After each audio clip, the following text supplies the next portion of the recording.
Primeiramente, boa noite, com alegria. Hoje é dia 15 do 4, às 18h24. Olha, começamos mais um podcast. Eu quero mudar o nome dele, viu, gente? Eu tô avisando. Eu vou ter que bolar alguma coisa nova. Mas eu tava assim, né? Falei assim, ó, tem 2 semanas que eu não gravo nada. Eu preciso falar, preciso movimentar, porque eu entendo que essa nossa internet, essas redes sociais são um campo missionário muito grande e que também são poucos os ceifeiros. Então que a gente precisa tomar espaço na rede social, na internet. A gente precisa espalhar o nome do Senhor e as verdades do Senhor por aqui. E esses dias eu tava meio sumido, porque aqui na base da Jocum, onde eu estou, né, em Goiás, a gente teve um Go Conference, que era um agrupamento entre todas as bases do Centro-Oeste. Então aqui a minha base recebeu e foi aquela correria, né, pra receber todos. Mas no fim deu certo. Quem deu as aulas, o preletor, foi o Jim Stiles, o próprio fundador da Jocum Brasil, aquele mesmo que veio pro Brasil com US$ 10 no bolso, cheio de histórias malucas. E ele falou uma coisa sobre. Ele frisou muito sobre algo, né, nesses dias, que é sobre o nosso chamado como missionário, né? Nosso chamado como cristãos, como os filhos de Deus, que é qual? É conhecer a Deus. Igual é escrito em João 14, se não me engano. E esse é o nosso chamado de conhecer a Deus. E não lembro se eu falei no podcast, mas eu estava aqui refletindo hoje e me lembrei de uma história, né? Fato verídico, real, que aconteceu comigo, né? Eu sempre fui uma pessoa muito fácil. Eu vivi no mundo, né? Tipo, assim, muito tempo, né? Então, sempre, pra mim, sempre foi 8 ou 80, né? Eu preciso estar fazendo alguma coisa. Eu fui instruído nessa vida, né? Você precisa fazer as coisas para merecer. Você precisa estar trabalhando, você precisa estudar, você precisa correr atrás. Você é homem, você precisa. E nessa, eu sempre fui o cara fácil de cair no legalismo. E ontem também eu tava ouvindo um podcast do Dizscope. E era uma moça, não lembro o nome, mas ela fala muito sobre isso, né? Sobre esse legalismo, né? Como é fácil a gente cair nesse legalismo. E eu mesmo voltei para o evangelho, voltei para a casa do Senhor, né? Voltei a congregar, a ser filho de Deus, né? Mas eu não voltei como filho, voltei mais como um empregado, algo do tipo, menos filho. Eu voltei com essa consciência do mundo que eu preciso fazer para ganhar, né? Então eu caí nesse legalismo. E eu refletindo também, eu vejo que o legalismo também é muito sobre. Quando a gente cai nesse legalismo da gente achar que tem que fazer, a gente também cai no merecimento, né? Onde talvez a gente ache que merece o amor de Deus, merece as coisas boas, ou merece coisas boas literalmente, porque a gente tá fazendo, né? Então isso é uma outra parada também que envolve já e já fica uma bagunça, né? Porque eu sou da vibe, maldito homem que sou. O mal que eu não quero eu faço e o bem que eu quero eu não faço, né? Sou vibe Paulo escrevendo. Mas é essa graça, né? Agora, essa graça que nos alcança, né? Todos os dias. E com isso, refletindo nessas coisas e tudo mais, eu lembrei de como o Senhor começou a comunicar mais diretamente comigo sobre essa graça, esse ser filho, né? De Deus, né? Esse ser um cooperador com Ele, não um escravo, mas ser um com Ele, ser filho e estar ali com Ele por amor, não por uma obrigação ou por manter um ritmo para cumprir regras e nada do mais, mas por amor, né? Isso aconteceu, opa, isso, isso aconteceu quando eu vim para ETED, né? Lá em Jogo com Contagem, né? Eu fui pro meu prático na África, né? E, e foi 2 meses complicados, assim, fisicamente, né? Meu problema na perna. Então tinha duas rotas, tinha São Paulo e África, né? Senegal. Quando eu chego em São Paulo, meus dois dentro do CIS, eles deu ruim, completamente ruim. Ficou inchado e eu tive que arrancar eles lá. Tipo assim, primeiro que eu já gastei o dinheiro que eu não podia, né? Que era do prático pra mim ir pro Senegal. Aí já começou a dar tudo errado e tive que ficar de repouso Porque quando você arranca, você não pode ficar no sol, né? E tudo mais, e fazer esforço. Eu fui pra São Paulo. Vou ficar 2 semanas pra evangelizar. Tive que ficar uma dentro de casa, eu já tava me sentindo imprestável. Falei assim, não, ué. O que eu tô fazendo aqui? Pra que eu vim, ué? Vim cá pra passar mal. Não tô fazendo o que eu vim fazer e tudo mais.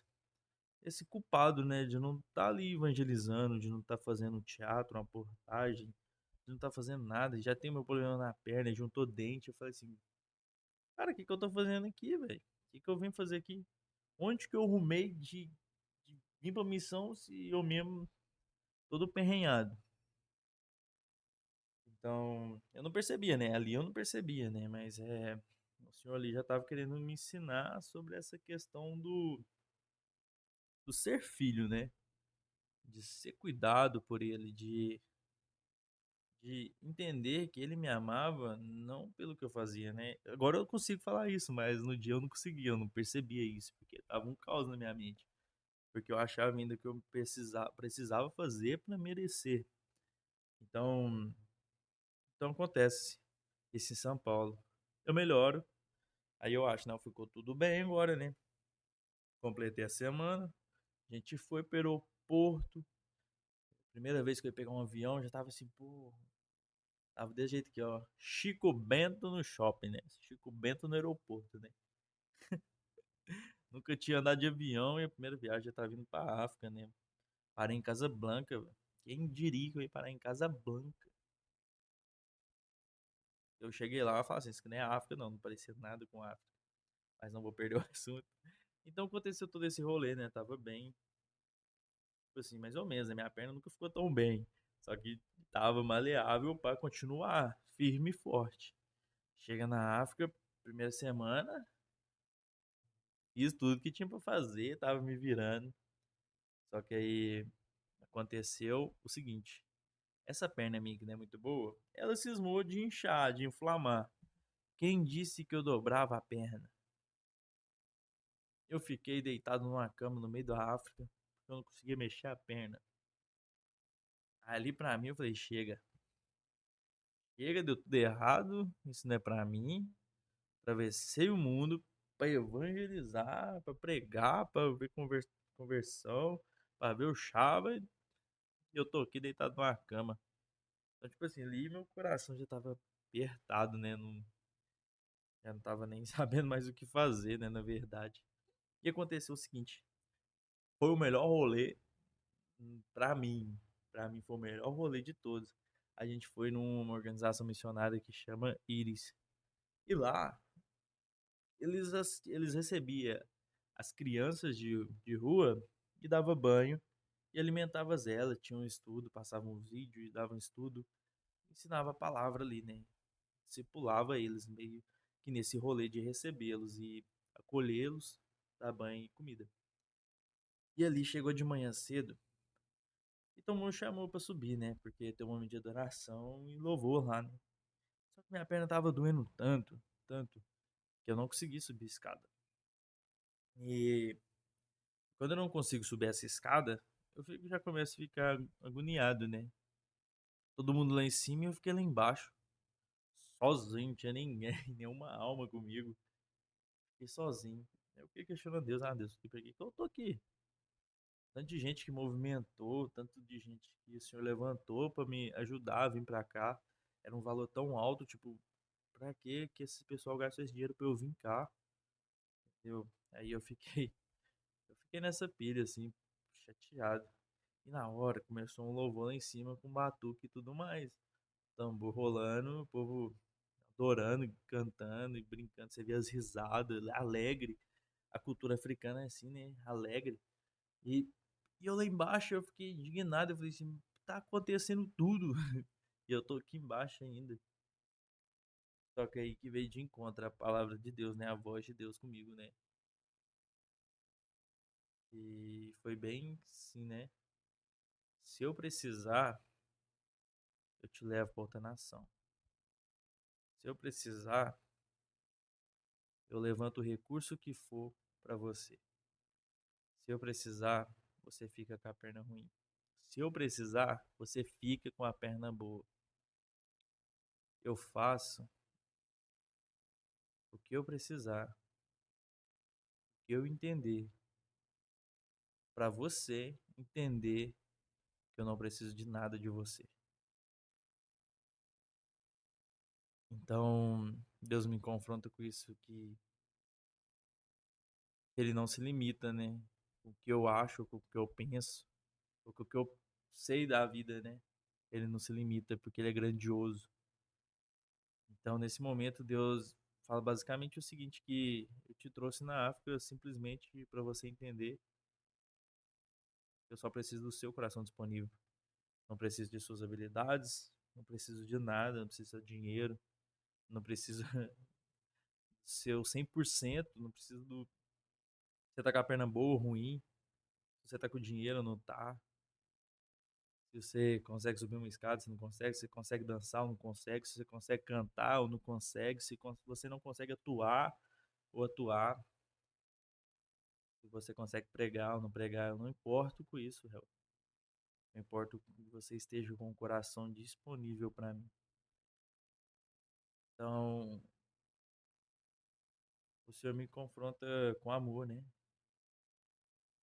Como esse pai, né, que só precisava desse coração meu disponível a escutá-lo, obedecê-lo e estar ali. Ele não precisava de nada de mim, de nenhuma habilidade, de nenhum movimento. Ele só precisava que eu estivesse ali. Era todo o oposto do legalismo. Era todo o oposto do que eu vivia, que eu tinha que fazer as coisas. Ele me levou para outro continente somente para me mostrar que eu não precisava de fazer nada para ele me amar. Então, acabou que essa missão foi aonde eu entendi e eu falo para todo lugar que eu precisava da missão. Eu precisava fazer parte dessa missão. E é estando aqui no campo que o Senhor me discipula. É estando aqui no campo que o Senhor me ensina. E é estando no campo que meu coração arde e anseia por fazer isso que Ele me chamou, que é conhecer a Ele. É através daqui, entre os povos, entre as pessoas, entre as nações, que eu conheço mais a Deus. Então, simplesmente não é sobre o que a gente faz, mas é sobre a disponibilidade do nosso coração, é sobre estar com Ele, querer estar com Ele, é sobre ter uma vida de relacionamento com Deus, é sobre conhecê-lo profundamente, é sobre ser amigo de Deus, né? Então, essa história pra mim é muito engraçada porque é algo que aconteceu especificamente comigo, né? Tô falando do que eu vi e vivi, né?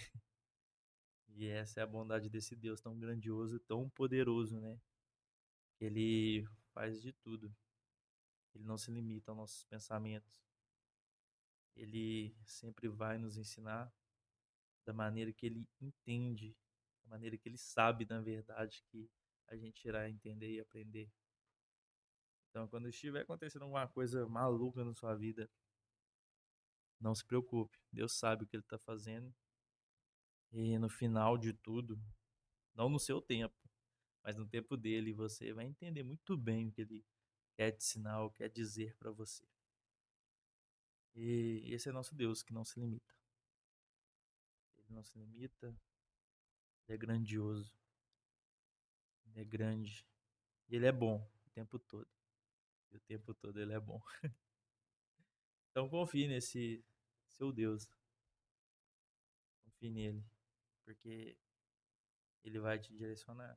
Onde tiver que te direcionar. Ele vai fazer o que tiver que fazer. E no final vai ser muito melhor que a gente pensou. Porque ele sabe os pensamentos que ele tem sobre você. E no mais, turma, hoje é um vídeo bem curtinho. Mas era mais sobre isso.